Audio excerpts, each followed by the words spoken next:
¿Cómo nos llegó la Biblia? Cuando hablamos de canon, de la palabra canon, se lee bien, ¿no? Sí. Hablamos normalmente de canon bíblico. Bueno, nosotros tenemos el canon bíblico. ¿Qué significa la palabra canon? La palabra canon, como dice la pantalla, deriva del nombre griego canon, la misma, o al menos la misma pronunciación, que significa caña o vara, ¿sí? Significa una norma.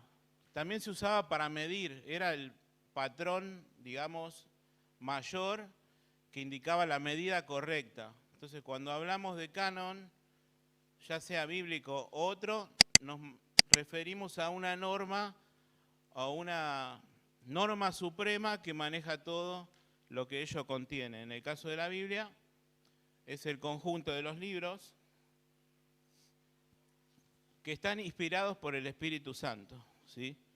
La palabra Biblia también podemos decir que significa libro, librito, ¿sí? Acá dice cuaderno también la definición, viene del griego biblos, y también podemos decir como dato que Biblos era el nombre de una antigua ciudad, centro comercial del papiro. El canon de las escrituras, a ver, ahí va. Se define por los libros de la Biblia, lo dijimos hace un ratito, que están oficialmente aceptados como las Sagradas Escrituras. Ahora vamos a ver en toda esta charla que no hubo ninguna reunión en particular de ningún concilio, de ninguna iglesia para decir estos son los libros que Dios determinó. No, fue siendo aceptado y el Espíritu Santo mismo fue guiado. Vamos a ver, por supuesto, más en detalle a continuación. Quise traerles este versículo de la palabra de Dios, seguramente sea uno de los pocos que vamos a tocar. Toda la Escritura, dice el apóstol Pablo, en 2 Timoteo 3:16, es inspirada por Dios. O sea, la palabra de Dios que hoy tenés en tu mano, nosotros sostenemos y creemos y afirmamos que es la palabra de Dios. Y el apóstol Pablo dice, toda la Escritura es inspirada por Dios y es útil para enseñar, para redarguir, para corregir, para instruir en justicia, a fin de que el hombre de Dios sea perfecto, completo, maduro, enteramente preparado para toda buena obra.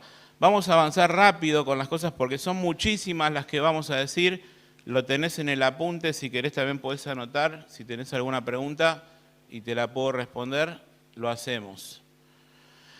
La forma de nuestra Biblia actual. Bueno, todos saben que hay un Antiguo y un Nuevo Testamento. 39 libros del Antiguo, 27 libros del Nuevo. Algunas versiones, si sostenemos, sería mejor llamarlas Antiguo Pacto y Nuevo Pacto. Bueno, normalmente, y esto lo vemos en la palabra de Dios, el Antiguo Testamento estaba identificado por secciones bastante claras. La ley, los profetas, los escritos, que en algunos pasajes de la Biblia aparece como los salmos. Esto el Señor lo menciona y también en otros pasajes. Y les dijo, estas palabras que os hablé, dice el Señor Jesús, estando aún con vosotros, que era necesario que se cumpliese todo lo que está escrito de mí en la ley de Moisés, en los profetas y en los salmos. El Señor no lo dijo porque sí, era porque el canon del Antiguo Testamento, que en el tiempo del Señor estaba ya aceptado y formado, se le llamaba de esa manera. La ley de Moisés, que son los 5 primeros libros, el Pentateuco, Génesis, Éxodo, Levítico, Deuteronomio. Los profetas, referido a los profetas mayores, generalmente Isaías, Ezequiel, Jeremías, y los salmos y los escritos, abarcando todo lo demás. Bueno, idiomas. ¿Vieron que vamos pasando bastante rápido? El Antiguo Testamento, como saben, está escrito mayormente en hebreo, y hay pequeñas porciones de la Biblia en el Antiguo Testamento que están escritas en arameo. ¿Cuáles son? Bueno, hay una en Génesis que no la anoté, Jeremías 10:11, buscalo en tu casa si querés, es interesante. Daniel, gran fracción de Daniel, prácticamente toda la mitad del libro está en arameo. y varios capítulos de Esdras. Acuérdense qué pasaba en el libro de Esdras. Todo el pueblo se había ido cautivo a Babilonia. Ahí se hizo medio común la lengua aramea entre el pueblo hebreo y era necesario que la escritura de Dios esté en ese idioma. Ya vamos a ir viendo qué versiones han aparecido en ese tiempo y con esa necesidad. Los hebreos que habían salido de cautivos de Israel, que hablaban hebreo, después fueron naciendo nuevas personas que se criaron en Babilonia, por ejemplo, y hablaban la lengua de Babilonia, la lengua de los caldeos. Es por eso que era necesario que también las escrituras estén disponibles en ese idioma. Me van siguiendo, ¿no? Nuevo Testamento, todos sabemos que fue escrito 100% en griego, creo. Hay palabritas de Jesús en arameo que los vamos a decir en un ratito. Bueno, lo voy a decir ahora, lo del Señor. Dijimos que el idioma común en los tiempos del exilio y cuando volvieron y en los tiempos de Jesús era el arameo. El Señor hablaba arameo. De hecho, todas las expresiones que vemos, si bien nuestra traducción es al español, hay expresiones, por ejemplo, talita cumi, que le dice a la niña, a ti te digo levántate, es una expresión aramea. Eso no lo anoté en el apunte, si querés lo podés anotar. Efata, cuando le dice al sordo que sus oídos se abran, son expresiones arameas que el Señor las decía y comúnmente la gente las entendía porque también hablaban ese idioma. Pasamos al tema manuscritos. Todos saben que obviamente en la antigüedad se escribía en manuscritos, en papiros, lo del papiro lo vamos a ver a continuación, y se pueden dividir en dos grandes grupos, los tempranos y los tardíos. Vamos a decir algo de los tempranos. Están escritos en lengua mayúscula, creo que ahí se ve más grande que lo que estoy viendo yo, y los tardíos en minúscula. ¿Cuál es la diferencia? Obviamente el tiempo en el cual fueron redactados. Los tempranos más certeros que tenemos hoy para el texto de las Escrituras son del siglo 3 y 4, y los tardíos del siglo 9 o 10. Por supuesto que no contaron con esos manuscritos desde el principio, desde las traducciones. Fueron apareciendo y hasta fueron apareciendo en el año 1500. Las primeras Biblias, y no me quiero adelantar, fueron hechos con los manuscritos tardíos. Era la Biblia que tenían en ese momento. Después Dios fue permitiendo que se descubriesen estos tempranos, por así decirlo, que se llaman también unciales. No sé si lo anoté en el apunte, creo que sí. Manuscritos unciales que se consideran los más importantes del siglo IV. ¿Por qué? Porque están más cercanos, por supuesto, a los tiempos que vivió el Señor Jesús y sus apóstoles y la era apostólica, la era de la iglesia. Vamos a nombrar básicamente los tres manuscritos unciales tempranos que tenemos y sobre los cuales están basadas las Biblias que tenemos hoy. Manuscrito Vaticano, manuscrito Sinaítico y manuscrito Alejandrino. Los tres son de los años 300 al 450, dijimos, del siglo 3 y 4. Y son los más antiguos que tenemos y se consideran las Biblias más antiguas del mundo. Vamos a pasar al manuscrito Vaticano. Se considera así por estar simplemente en la Biblioteca del Vaticano desde 1481, a pesar de no estar completo, porque partes se han perdido en las excavaciones, en los descubrimientos, hay partes de hojas que están rotas, que faltan. Se considera la copia más exacta del Antiguo y Nuevo Testamento. Se considera el más antiguo de los manuscritos y el más importante de todos. Manuscrito Sinaítico. Es de casi igual importancia que el manuscrito Vaticano, su nombre se debe a que fue descubierto en el monte Sinaí. El Alejandrino. Su nombre se debe porque estuvo en la ciudad de Alejandría por varios siglos. Es de los tres el más tardío, por así decirlo. El tercero en ser aparecer. Fue traído a Constantinopla, fue regalado a un rey, son datos que podés tener vos. Miren el año del que estamos hablando ya, 1731. O sea, el manuscrito del siglo III no estuvo disponible en el siglo III para que la gente pudiera traducir la Biblia. Se descubrió mucho después. Datos, léelos, están en el apunte. También está prácticamente completo y un dato importante, aparecen las cartas de Primera y Segunda Clemente, que fueron escritos aproximadamente en el año 95 después de Cristo. Fue discípulo del apóstol Juan. Segunda Clemente es un sermón. Si bien no se considera dentro del canon de las Escrituras, vamos a ver de qué se tratan los libros apócrifos, es considerado como uno de los padres apostólicos. No todos los libros que no están en la Biblia significa que sean malos o que atenten en contra de la fe o que vayan en contra de las Escrituras. Muchas veces son escritos como estos, lo llaman padres apostólicos. Ahora vamos a hablar de las autoridades para hacer esto, que también consideraban esto. Porque, por ejemplo, Primera y Segunda Clemente, que fueron escritas en el año 95, cita palabras de Jesús, cita palabras de los evangelios. Entonces, ¿qué más exacto puede ser que una persona que hasta compartió con el apóstol Juan pueda escribir acerca de las palabras de Jesús? Seguimos. También hay que aclarar que este es el único manuscrito griego que contiene estas cartas, exactamente. Versiones antiguas del Nuevo Testamento. Algo que quiero decir, vamos a concentrarnos básicamente hoy en el Antiguo Testamento, no vamos a llegar a ver todo. Y también un poco porque el Antiguo Testamento fue el menos discutido y el más exacto en ser transmitido, en ser traducido, con mucha rigurosidad, que lamentablemente no fue así el caso del Nuevo Testamento, pero tenemos y sostenemos que lo que tenemos es el texto inspirado por el Señor. Versiones antiguas del Nuevo Testamento, las siríacas, es el idioma sirio para las regiones de Siria. Obviamente, a medida que se iban expandiendo los cristianos, se iban con motivo de la persecución yendo a otros lugares, era necesario tener las escrituras en otro idioma.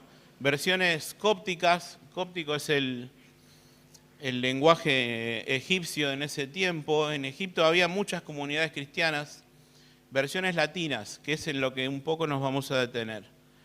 Roma necesitaba la Biblia en latín y se tradujeron del griego al latín en el año 1160 aproximadamente. Primero el Nuevo Testamento y luego el Antiguo. ¿Cuáles fueron las dos versiones por ahí más importantes que tenemos de la versión en latín? Bueno, la latín antigua, que fue la primera en traducirse, y la Vulgata, que... ¿Alguno conoce la Vulgata? Así de nombre, de alguien. Bueno, fue la Biblia más famosa por muchos siglos, hasta el siglo XV, diría yo, más o menos. ¿Quién escribió la Vulgata? O más que escribir, traducir, ¿no?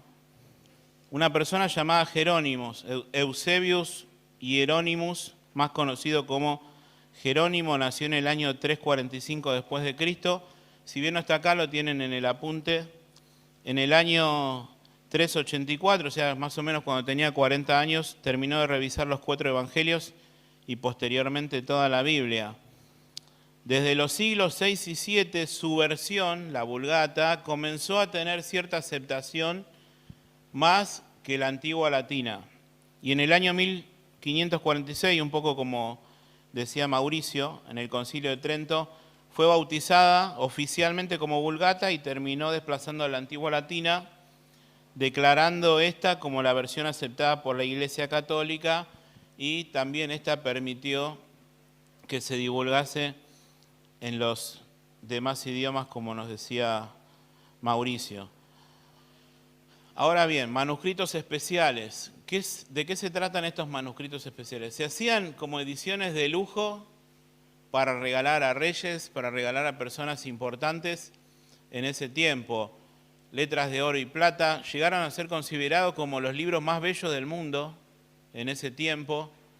contenían también notas al margen y ahí fueron apareciendo notas, aclaraciones, no sé si mejoras, pero cosas para aclarar el texto bíblico y separación de capítulos. Todavía no es la separación de capítulos que tenés vos en tu Biblia, pero ya empezaron las ayudas visuales a verse en esos tiempos. Las versiones griegas estaban decoradas con grandes iniciales, lo habrás visto en algún libro viejo que por ahí leíste en la escuela o algo, que el párrafo empezaba con L y había una L toda decorada, dibujada. Y las versiones latinas con dibujos que incluso usaban los misioneros para evangelizar. Ahora vamos a ver un dibujo dentro de muy poquito. Por ejemplo, la versión Vulgata latina tenía los 4 evangelios. Comenzaba cada evangelio con un dibujo de las 4 bestias del Apocalipsis.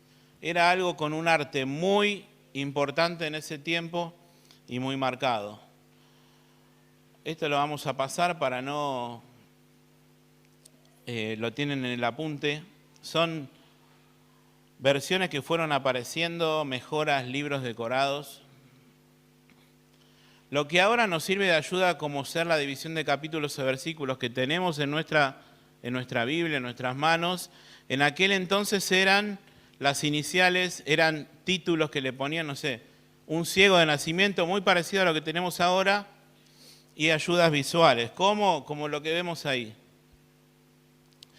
Y se dice que los misioneros en Inglaterra, en los lugares donde iban a misionar, usaban de estas también ayudas y dibujos para evangelizar, para ilustrar mejor lo que estaban queriendo decir.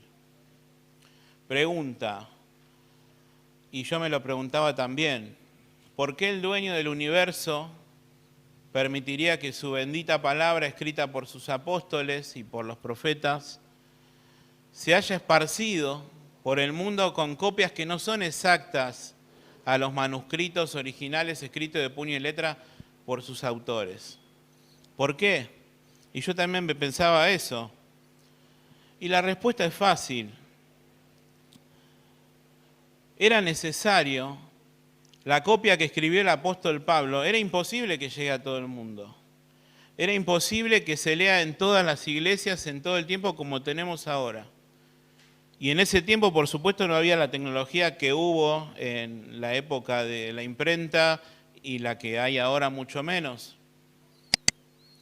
Y es por eso que se valieron de copias, y cada copia, por supuesto, que pudo ir variando en cuanto a lo que vamos a ver de crítica textual a continuación, cosas que no son importantes en cuanto a la fe.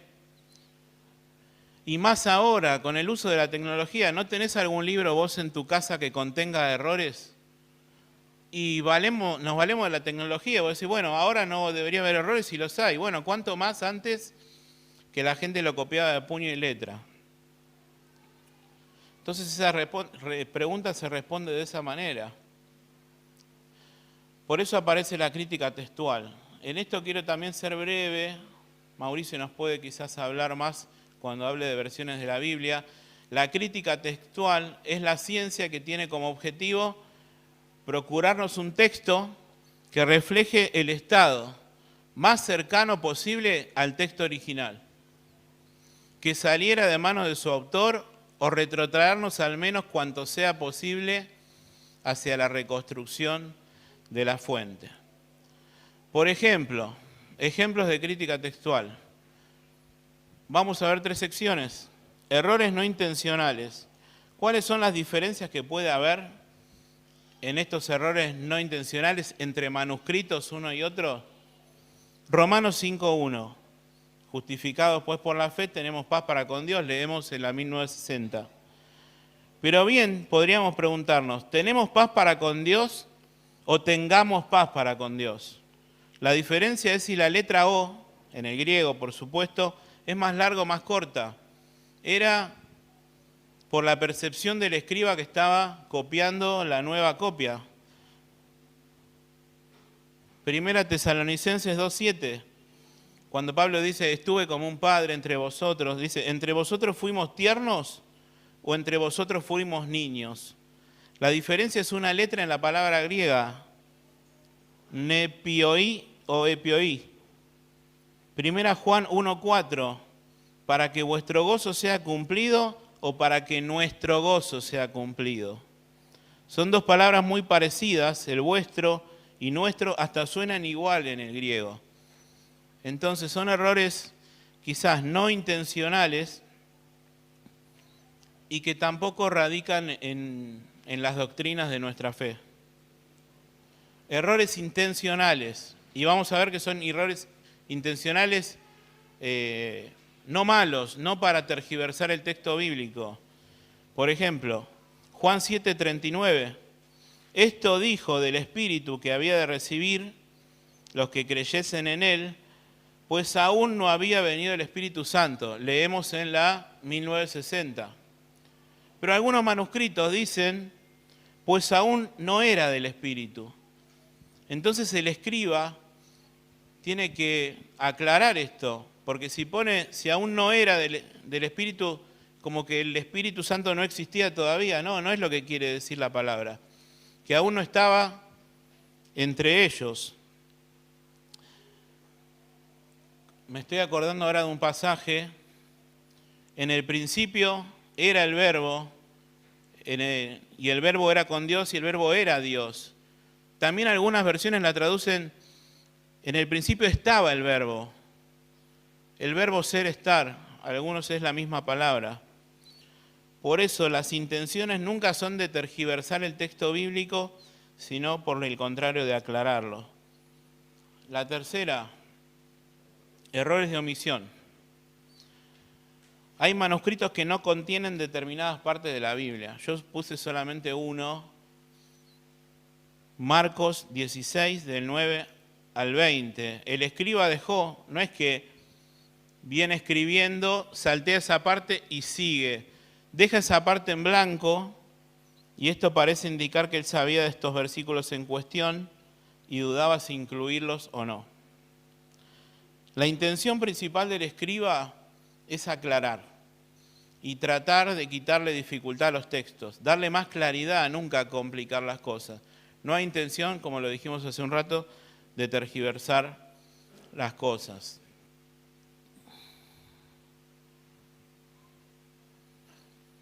Seguimos con el tema de crítica textual. Podemos agarrar un manuscrito y simplemente convertirlo en un texto estándar, uno solo, o consultar un número de manuscritos y autoridades, ahora pasamos a las autoridades, y por comparación reconstruir un texto que pensamos es como el original. Si optamos por el primer caso, solo de agarrar un manuscrito y de nosotros pensar es el correcto, estamos destinados al fracaso. Ningún manuscrito está libre de errores, los que nos llegaron a nuestro tiempo. Si escogemos el último, estaremos seguros de acercarnos más a los originales, por supuesto. Esto significa que nuestro texto actual, el que tienen en sus manos y en las mías, es una edición del texto restaurado mediante todas las ayudas de crítica textual. Hablamos de autoridades hace un rato y lo mencionamos también recién. ¿Qué son las autoridades? Supongamos que no tenemos una edición moderna, no tenemos la Biblia en nuestras manos. ¿Qué fuentes usaríamos para la restauración del texto primitivo? Dijimos que fracasaríamos si eligiéramos uno solo, porque ninguno está exento de errores. Por eso aparecen las autoridades. ¿Cuál es la primera? Los manuscritos. En la gran diversidad de manuscritos y tipos que hay, es seguro afirmar que siempre, y también es una regla de crítica textual, siempre que varios textos, tipo, importantes, concuerden en la lectura dada, esto equivale a certeza textual. Si hay dos manuscritos o tres tempranos del siglo III y IV que concuerdan y dicen lo mismo, y hay otro del siglo IX que no concuerda, es correcto darle prioridad a los tres que concuerdan más tempranos. Otra autoridad, las versiones. Bueno, la latina, siria, cóptica, todas las versiones que fuimos estudiando hace unos momentos, que también se valieron de los manuscritos y también no fueron hechos a la ligera y fueron muy importantes el trabajo de 30, 40 años que se hizo para traducir cada versión. Y también lo que mencionábamos hace un rato, por ejemplo, dimos el ejemplo de Clemente. Escritores cristianos primitivos. Muchos escritores, y hay documentos de cristianos en ese tiempo como Clemente, que se llaman los cristianos primitivos o los padres apostólicos, que citan palabras del Señor Jesús, que citan palabras del apóstol Pablo, que citan palabras del apóstol Juan, dando validez a lo que escribieron. También, si tenemos un manuscrito del año 300 y tenemos estos documentos que fueron escritos en el año 90 después de Cristo, prácticamente en la misma era de la iglesia, y concuerdan, están aprobando a ese manuscrito. ¿Me van siguiendo? Vamos a ver un poco de historia. Año 1516. El Nuevo Testamento impreso en griego. ¿Quién lo editó y publicó? Acá van a aparecer una serie de personas que también dedicaron su vida a traducir la Biblia. Por ejemplo, Erasmo de Rotterdam. ¿Qué podemos decir de él y de su edición? La edición apareció en columnas paralelas con el texto griego a la izquierda y latín a la derecha. Él no usó simplemente copiar la Vulgata, hizo su propia traducción en el latín. Lo que podemos recalcar de Erasmo, que si bien no fue el primer texto griego en ser publicado, hablamos que había varias versiones, sí fue el primero en ser impreso, porque ahí ya estaba el tema de la imprenta y ya se avecinaba lo que es la Reforma Protestante. Podemos recalcar que Erasmo fue el que abrió el camino, muy importante, para apreciar los textos griegos sobre los latinos. Cualquier versión que se hacía básicamente salía de la Vulgata de Jerónimo. Bueno, empezó a trabajar sobre los manuscritos griegos y marcó un rumbo a eso. Siguió una persona llamada Estefanus en 1546.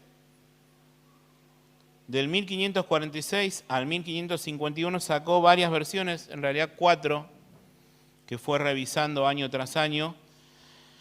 La particularidad de esto, que la última versión publicada en 1551 fue la primera ocasión en dividir los pasajes por versículos. Ahora sí, la división que tenemos en nuestras Biblias es la que hizo esta persona, me parece. A ver, cuando estamos pasajes estamos usando el arreglo de Estefano. Sí, se lo debemos a esta persona la división de capítulos y versículos. Una de las ediciones, la tercera, fue muy importante, tal es así que se llamó el texto recibido, y estos textos fueron usados por los traductores que hicieron la versión Casiodoro de Reina. Estas versiones fueron hechas de manuscritos tardíos, por supuesto todavía esos tempranos no habían sido descubiertos. Luego en 1627 llegó el manuscrito alejandrino a Inglaterra y posteriormente también se empezaron a usar para las versiones las citas de los cristianos primitivos. Vimos primero a este Erasmo, seguimos de Estefanus y ahora en 1881 un texto muy importante, texto de Westcott y Hort. Acá sí aparecieron los manuscritos sinaítico y vaticano, que dijimos que prácticamente son los más importantes, junto con el alejandrino que ya estaba, pero mucho más tempranos que el alejandrino. Y en 1881, estas dos personas publicaron el primero de los dos volúmenes, el Nuevo Testamento en griego original. Acordémonos que en ese tiempo, antes de esta versión, estaba el texto elegido, era en mayúsculas, el texto elegido. Bueno, esta persona, y con el descubrimiento que el Señor permitió de estos manuscritos, vaticano y sinaítico, hizo la traducción del Nuevo Testamento en el griego original. Se llamó así, quizás por marketing y también para darle veracidad a la Biblia con estos manuscritos que se habían descubierto. La versión del texto elegido fue desplazada y todas las ediciones posteriores del texto y casi todas las nuevas traducciones dependen fuertemente de esta versión de Westcott y Hort. Años 1700 y 1800. Podríamos decir que fueron los siglos de los papiros, ¿sí? Doy el ejemplo de una ciudad en Herculano que está ubicada en el monte Vesubio.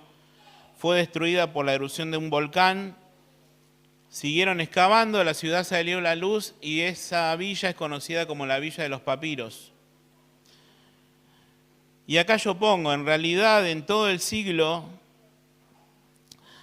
en los 1700 y 1800, se hicieron descubrimientos de papiros en distintas zonas.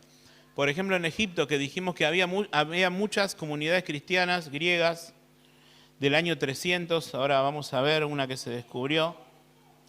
Y se descubrieron papiros que quizás eran fracciones de la Biblia, no eran libros completos, pasajes, comentarios bíblicos, que se hacen hoy, se hacían también en ese entonces. Se encontraron, por ejemplo, un comentario del libro de Habacuc. Como también encontraban otras cosas, ¿no? Acá yo pongo escrituras de casas, recibos de impuestos, y se usaban para el envolvimiento de momias.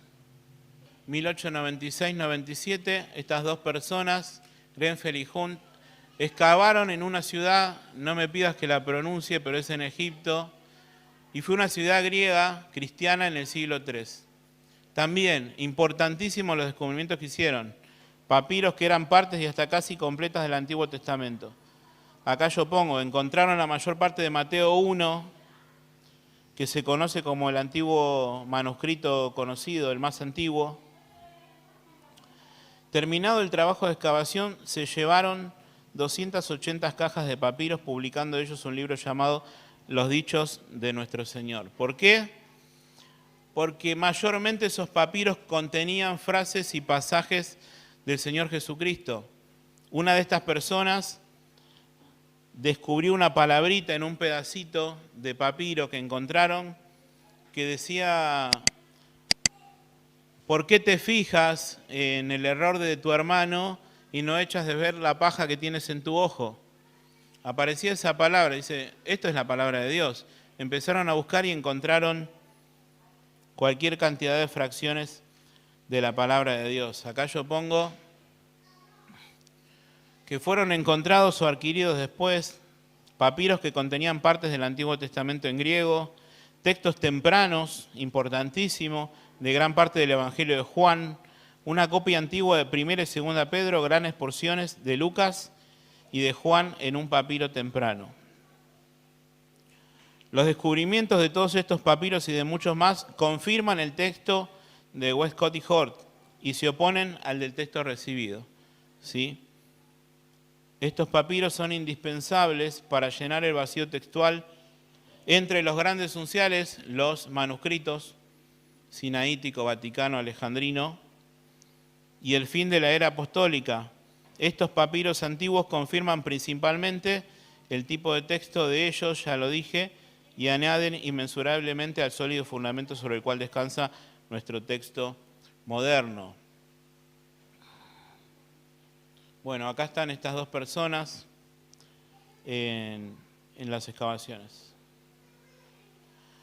Pasamos al Antiguo Testamento y voy a pasar, si esto fue rápido, lo del Antiguo Testamento va a ser el doble de rápido.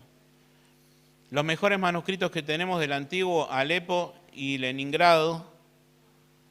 Estos últimos dos son los mejores que existen, pero están fechados también siglo X y XI. ¿Qué pasó? Los rollos del Mar Muerto datan aproximada del siglo II a.C.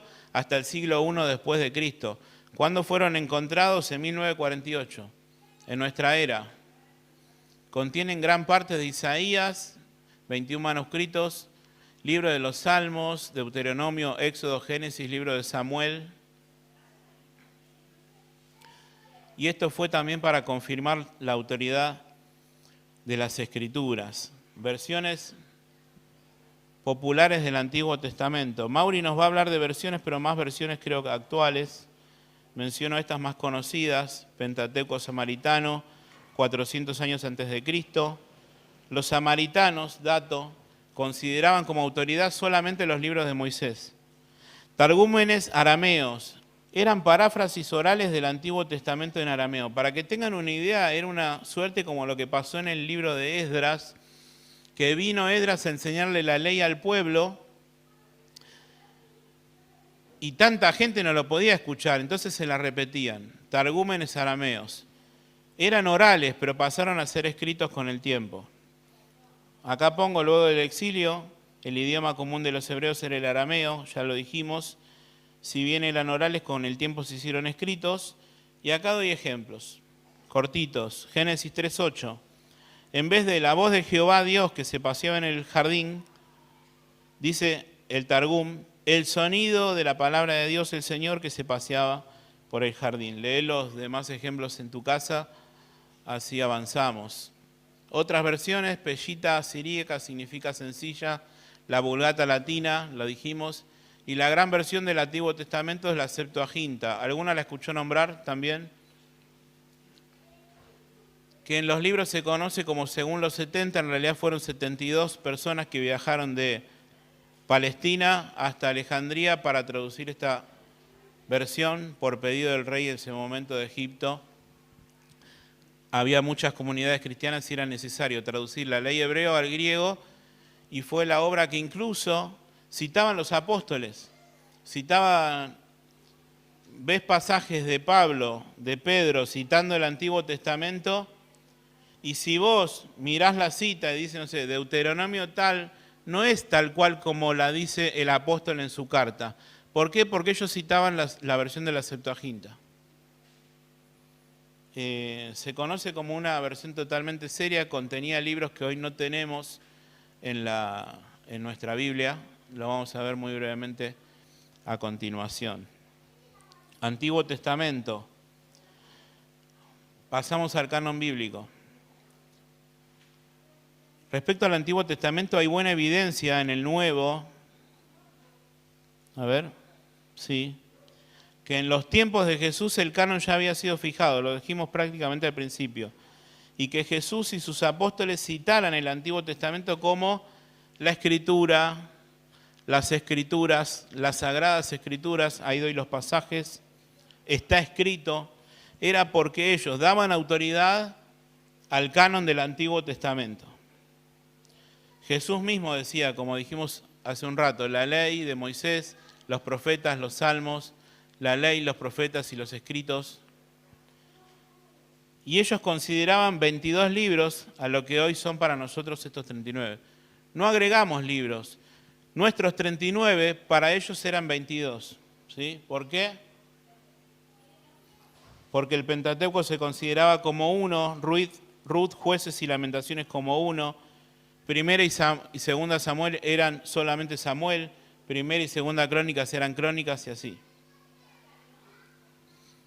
Nuevo Testamento. A finales del siglo II comenzaron a aparecer las primeras listas de los libros del Nuevo Testamento aceptados. ¿Sí? Normalmente los evangelios y las cartas apostólicas ya se leían en todas las iglesias, en plazas, en lugares públicos, pero también estaba el dilema de si eran autoridad bíblica o no.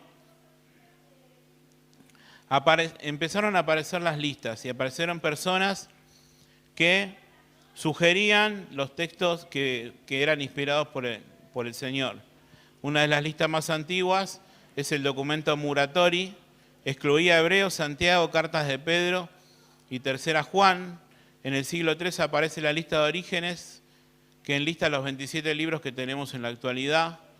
Eusebio los enlista en 3 categorías. Los reconocidos universalmente, los evangelios, hechos, cartas de Pablo.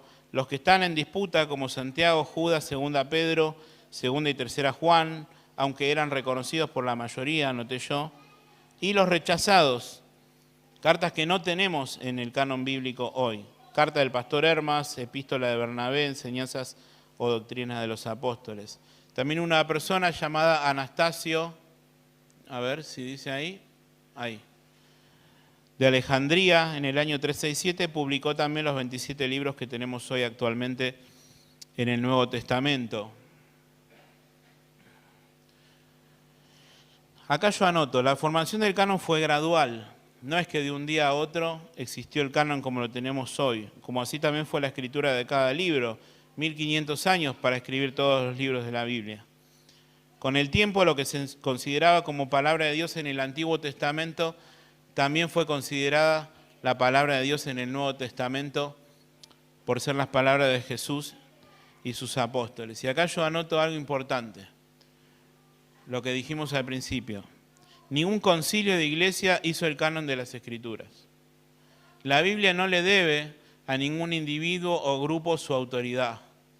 Y la iglesia no controla el canon, como sí pasa en la iglesia católica, sino que el canon controla a la iglesia. Libros apócrifos, quiero mencionarlos rápidamente. En el Antiguo Testamento hay libros que no tenemos, Primera Esdras, Primera y Segunda Macabeos, libros legendarios como Tobías, Judith, Adiciones a Esther, Adiciones a Daniel. Acá hay libros que aparecen como Oración de Azarías, Canto de los Tres Jóvenes, Susana, Bel y el Dragón. Proféticos, el libro de Baruch, Carta de Jeremías, Segunda Esdras. Y devocionales, el libro eclesiástico, Sabiduría de Salomón, Oración de Manasés. ¿Cuáles son los del Nuevo Testamento? Bueno, acá sí podemos decir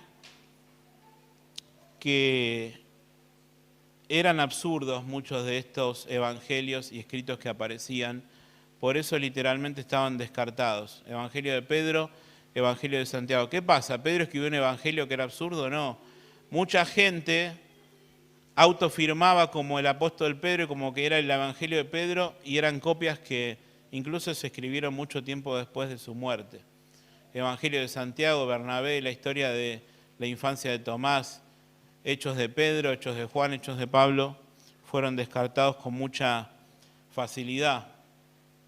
Hay escritos, lo mencionamos hace un rato, de los padres apostólicos de la era del Señor y la iglesia primitiva, que no deben ser considerados como apócrifos, sino cartas de edificación y aliento escritas por cristianos como cada uno de nosotros.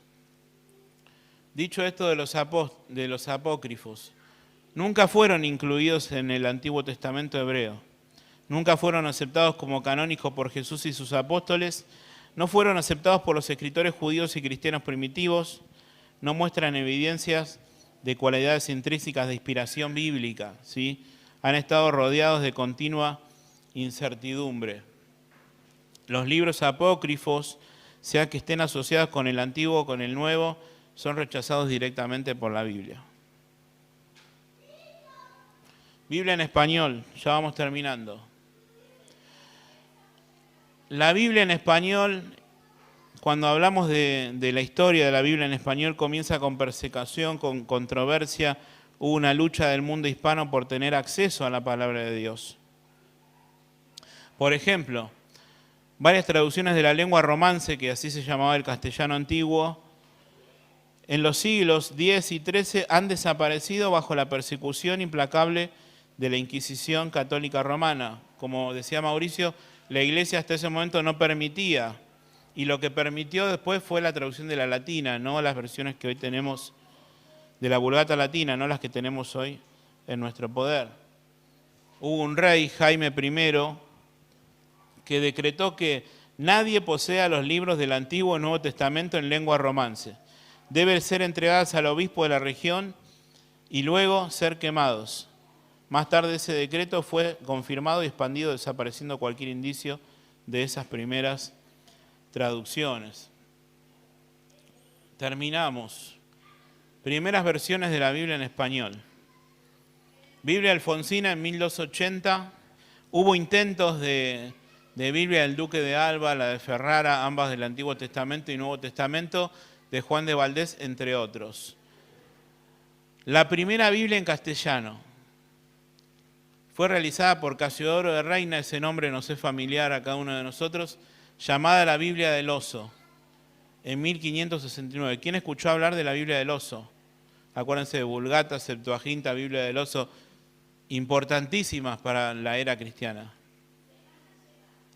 Después de esta, tuvo una revisión por Cipriano de Valera y fue llamada la Biblia del Cántaro en 1602. ¿Qué pasó luego de esto? Creo que es más el tema que le toca a Mauricio. La Biblia del Cántaro abrió el camino por 300 años hasta llegar a nuestra actualidad a la Reina Valera, que es la Biblia que comúnmente tenemos hoy en nuestro poder. Vos podés tener la Nueva Traducción Internacional, que es muy buena, pero todo se inició con la Biblia del Cántaro, traducida por este Cipriano de Valera, que fue también el de Reina Valera, y es la Biblia que tenemos en la actualidad. Yo una vez le pregunté a Mario, que está con el Señor, por la edad que tenía: che, Mario, cuando era la versión 1960, ¿qué se usaba antes? Y me decía tal. ¿Y cómo fue que fue aceptada la versión 1960? Y me dijo algo que me acuerdo el día de hoy: por el Espíritu Santo, porque la iglesia es de Dios, y el que gobierna la iglesia en esta tierra mientras el Señor venga es el Espíritu Santo. Quien da la palabra de Dios, quien es Dios y quien ha permitido que su palabra no se pierda, porque su palabra permanece para siempre, que a pesar de tanta persecución, de tanta hazaña, la palabra de Dios no desaparezca y llegue a nuestras manos. ¿Para qué? Para que le conozcamos. Dios nos ha hablado de muchas maneras, a través de nuestros padres, por los profetas, pero dice en estos postreros días nos ha hablado por el Hijo. Y dice la palabra de Dios que las Escrituras dan testimonio del Señor Jesús. Toda la Escritura es inspirada por Dios, pero lo que quiere transmitir es el mensaje del Señor Jesucristo, que vino a salvar lo que se había perdido. ¿Cuál es el objetivo de la palabra de Dios y que llega a nuestras manos? Conocer a Cristo. Si vos no conocés a Cristo, si estás acá o lo estás mirando por internet, el objetivo de la palabra de Dios es que conozcas a Cristo, que dijo que el que a mí viene no le echo fuera. Si alguno se acerca en arrepentimiento y fe al Señor Jesucristo, es salvo. Esta palabra preciosa que tenemos en la pared: cree en el Señor Jesucristo y serás salvo. No hay otra intención que el nombre del Señor sea honrado y que en esta hora vos puedas conocerle como Salvador. Gracias.